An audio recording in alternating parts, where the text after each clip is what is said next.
সন্তান মহান আল্লাহ তাআলার শ্রেষ্ঠ নিয়ামত। এই সন্তান সুখ আল্লাহ সবাইকে দেন না, কাউকে দেন কাউকে দেন না, এটা সম্পূর্ণ আল্লাহর ইচ্ছা। কোরআন পাকে এটা উল্লেখ আছে। তারপরেও যাদের সন্তান নেই তারাই একমাত্র বলতে পারেন আসলে সন্তান না থাকার যন্ত্রণাটা আসলে কি। যখন আসলে কেউ শুনবে যে আপনার বাচ্চা হচ্ছে না, তখন অনেকটা সমবেদনা জানাবে, অনেকেই কটাক্ষও করবে, অনেক কিছুই শুনতে হয়, অনেকে অনেক কথা বলবে, কিন্তু আসলে যার হয় না সেই একমাত্র বলতে পারে আসলে এর কষ্টটা কতটা। এই কষ্টটা আসলে আমি বুঝি, কারণ আমার বিয়ের 24 বছর, তার ভিতরে আমার 3টে সন্তান। আপনাদের সবার দোয়ায় সবাই যেমন আসলে খুব সহজে সন্তান পেয়ে যায়, তেমনটা আমার বেলায় হয়নি। অনেক কষ্ট করে আল্লাহর কাছ থেকে একরকম চেয়ে খুব জোর করে আল্লাহর কাছ থেকে নিয়ে আসতে হয়েছে আমার প্রত্যেকটা সন্তানকে। সবই আসলে আল্লাহর ইচ্ছা। যারা হতাশ হয়ে যাচ্ছেন বাচ্চা কাচ্চার জন্য, বিশ্বাস করেন হতাশ হবেন না। হতাশ হয়ে যায় আসলে মানুষ, সেটা আমিও জানি, আমার বেলাও হয়েছে, কিন্তু হাল কখনো ছাড়বেন না, আল্লাহর উপর থেকে বিশ্বাস কখনো ছাড়বেন না। মানুষের কাছে আসলে 1 দিন থেকে 2 দিন, 2 দিন থেকে 3 দিন যদি আপনি কোনো কিছু চান তো সে বিরক্ত হয়ে যায়, কিন্তু আমার আল্লাহর কাছে যদি আপনি সব সময় চাইতেই থাকেন, যত বেশি চাইবেন আল্লাহ তত বেশি খুশি হবে।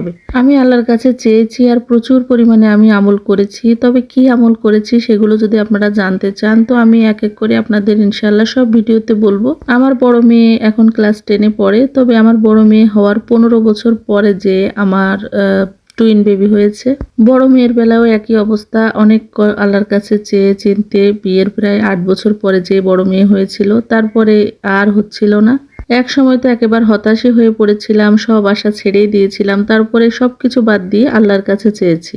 ডাক্তার বলেন, কবিরাজ বলেন, সবকিছুই তো ওছিলা, দেবে তো একমাত্র আল্লাহ।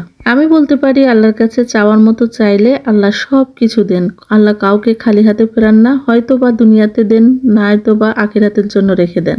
দোয়ায় আমলে এমন শক্তি আছে যে আপনার ভাগ্যটাই পরিবর্তন হয়ে যেতে পারে, যেটা আমার বেলায় হয়েছিল। আস্তে আস্তে আমি আপনাদের সাথে সবকিছুই শেয়ার করব। আপনারা যদি জানতে চান তো অবশ্যই বলবো আমার টুইন বেবির বেলায় আমি আসলে কি কি করেছিলাম। এই জন্যই বলবো 2-5 বছর, 2 বছর, 3 বছর, 10 বছর বাচ্চা না হলে হতাশ হয়ে পড়বেন না। দেবে তো আল্লাহ। আল্লাহর কাছে চাইবেন, দেখবেন যে আল্লাহ কিভাবে দেয়। মানুষের কাছে জোর করলে মানুষ রাগ করে, কিন্তু আল্লাহর কাছে আপনি জোর করে চাইবেন, বরঞ্চ আল্লাহ তাতে খুশি হবে।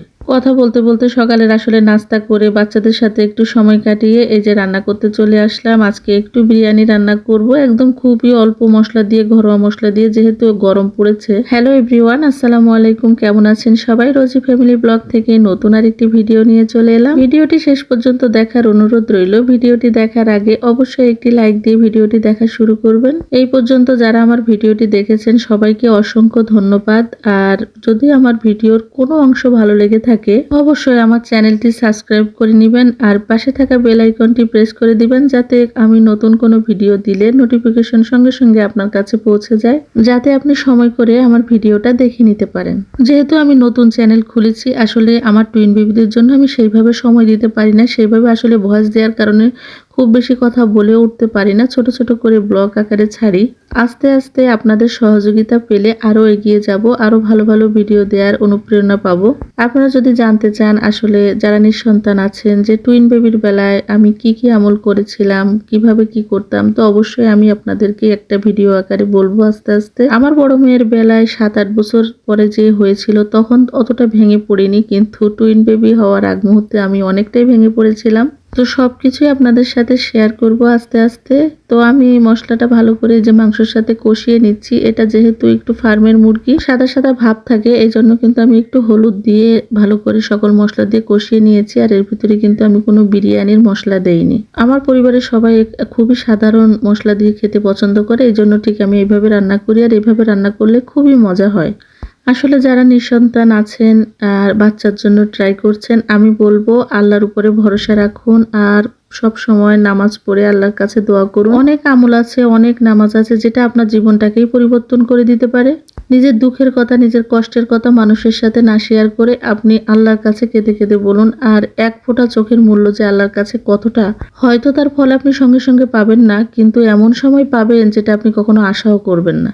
আমি যে কথাগুলো বলছি এগুলো সম্পূর্ণ আমার জীবন থেকে, আমি কারোর কোনো কথা শুনে বলছি না। আমার জীবনে যতটা ঘটে গিয়েছে সেটাই আমি আপনাদের সাথে শেয়ার করছি।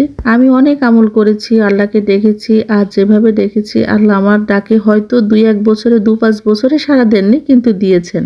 আর এমনভাবে সাড়া দিয়েছেন যে আল্লাহ আমাকে দুহাত ভরে দিয়েছেন, যে এই খুশির আসলে শুকর আদায় করার শক্তি আমার নেই। এই জন্যই বলবো, হতাশ হবেন না, আল্লাহর উপরে ভরসা রাখুন, দেখবেন সফলতা আপনার মনের কথা আল্লাহ ঠিক জানে, ঠিক বোঝে। হয়তো আপনার একটু এখন অভিমান হবে, কিন্তু আপনি এতটাই পাবেন যে তখন আর এই অভিমান থাকবে না, খুশিতে আপনি কেঁদেই দিবেন। অনেক কথাই আপনাদের সাথে শেয়ার করলাম, বাকি কথা ইনশাল্লাহ সামনের ভিডিওতে আবার শেয়ার করব। তো আজকে এ পর্যন্তই। ভালো থাকবেন, সুস্থ থাকবেন সবাই। আমার পরিবারের জন্য, আমার বাচ্চাদের জন্য সবাই দোয়া করবেন। আজকে এ পর্যন্তই। আল্লাহ হাফেজ।